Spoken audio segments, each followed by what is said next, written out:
In this video, I will discuss how to solve the determinant of a matrix. Every square matrix can be associated with a real number called its determinant. Determinants have many uses, several of which will be explored in the later videos. But first, let's define the determinant of a 2 by 2 matrix.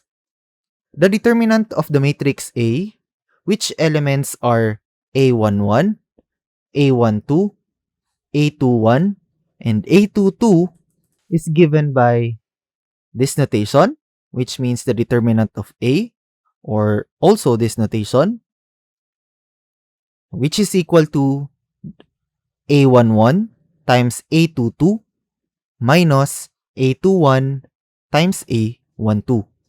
In this definition, these symbols are used interchangeably to represent the determinant of a matrix. Vertical bars are also used to denote the absolute value of a real number. The context will show which use is intended. A convenient method for remembering the formula for the determinant of a 2 by 2 matrix is this: A11 times A22 and A21 times A12.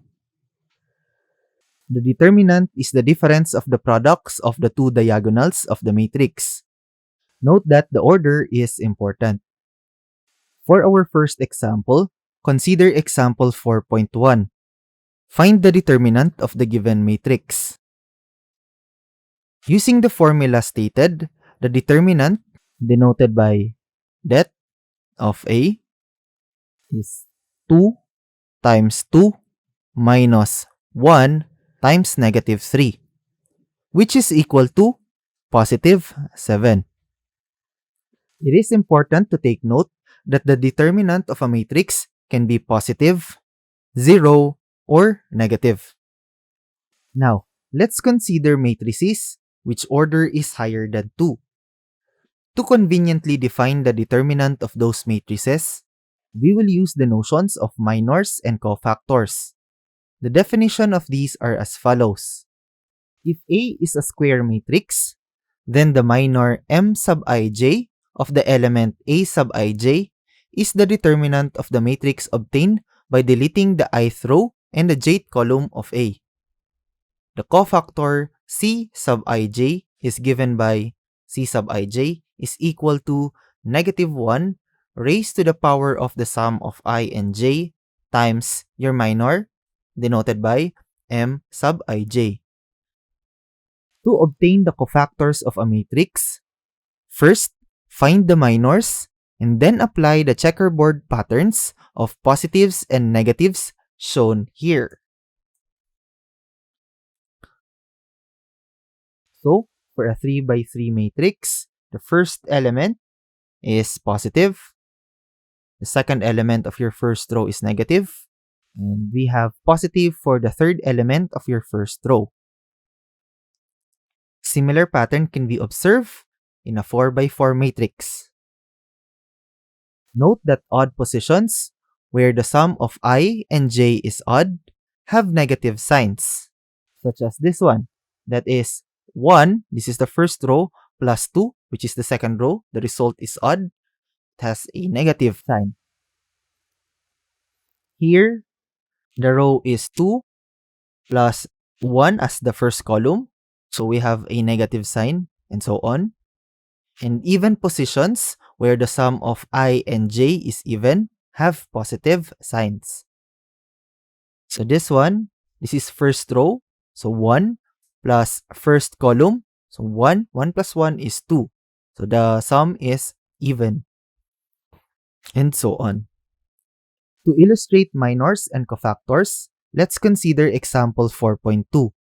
Find all the minors and cofactors of matrix A.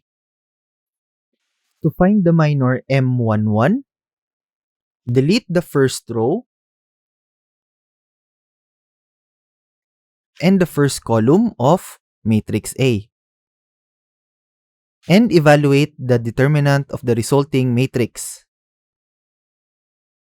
So, M11 is equal to the determinant of these remaining values. And that is negative 1 times 1 minus 0 times 2, which is equal to negative 1. Similarly, to find M12, and that is here, delete the first row. So we have this one, and this one, and the second column. Then find the determinant of the remaining entries. And that is 3 times 1 minus 4 times 2, which is equal to negative 5. Continuing this pattern, you will obtain the following values. For M31, this is equal to 5. For M21, this is equal to 2. For M22, this is equal to negative 4. For M32, this is equal to negative 3. For M13, this is equal to 4. For M23, this is equal to negative 8. And for M33, it's equal to negative 6. I encourage you to pause the video and check if you'll get these values. Now, to find the cofactors, combine the checkerboard pattern of signs with these minors to obtain the following. So for C11, notice that the sign is positive. So positive and negative 1, that is equal to negative 1. C21, so it's 2, and this is negative. Therefore, the cofactor is negative 2.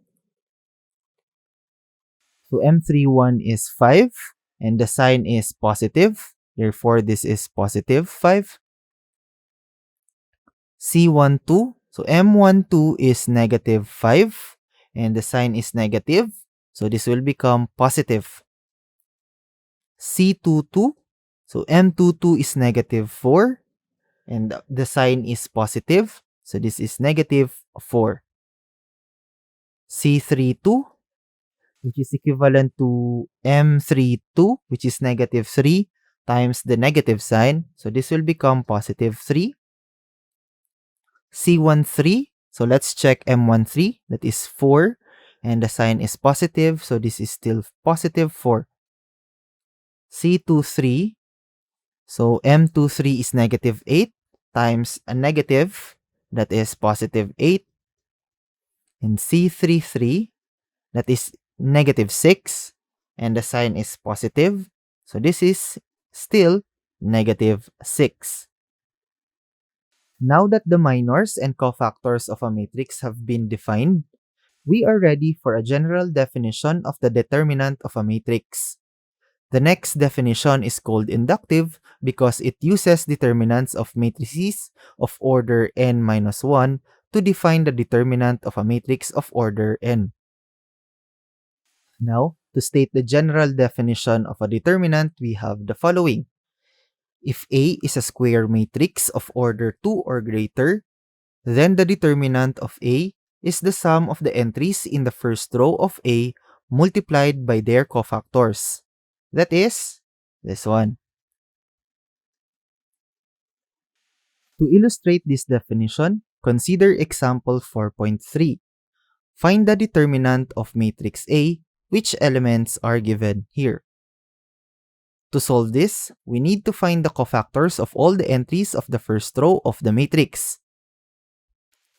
So let's start with C11.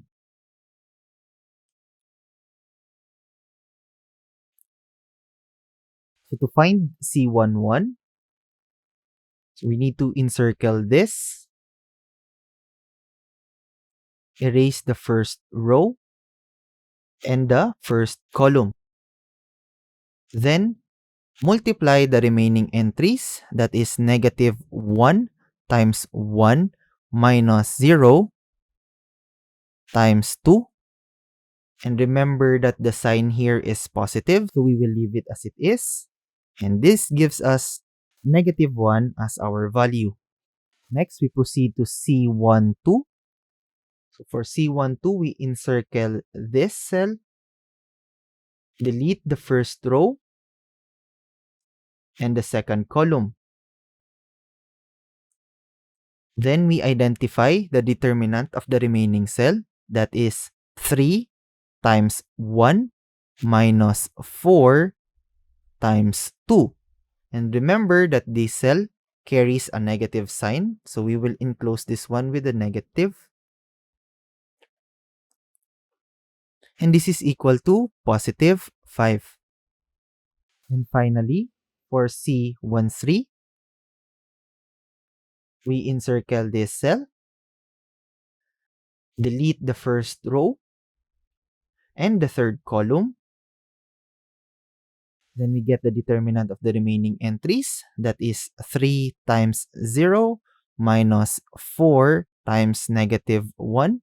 And remember that this cell carries a positive sign, so we will leave it as it is.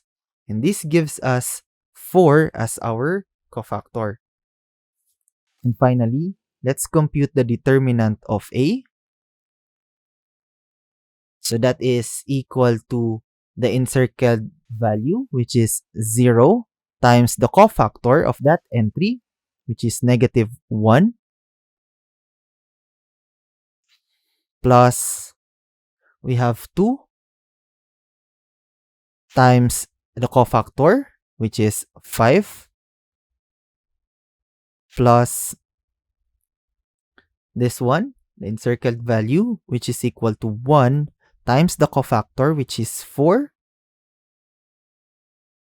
Perform the operation, and this gives us 14 as the determinant. There is an alternative method commonly used for evaluating determinant of a 3x3 matrix. To illustrate this method, let's consider the same matrix A. To apply this method, the first step is to copy the first and the second column to create a new fourth and fifth column.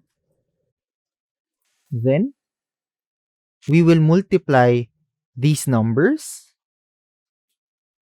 So that is equal to 4 times -1 times 1, that is equal to 4 negative. Next, let's multiply these numbers. That's 0 times 2 times 0 is 0. And multiply these numbers. That's 1 times 3 times 2. And that is equal to positive 6.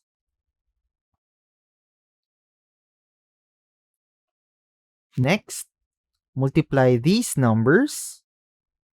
And this is equal to 0. Then multiply these numbers. And this is equal to 2 times 2 times 4 is 16. And multiply these numbers. This is equal to 0. And to get the determinant of A from these values, all of the values that are below carries a positive sign. So that is 0 plus 16 plus 0. Whereas all the values on top carries a negative sign, that is minus -4, minus 0, minus 6. So perform the operation. This is equivalent to 0 plus 16 plus 0 plus 4 minus 0 minus 6, which is equal to 14, which gives us the same answer.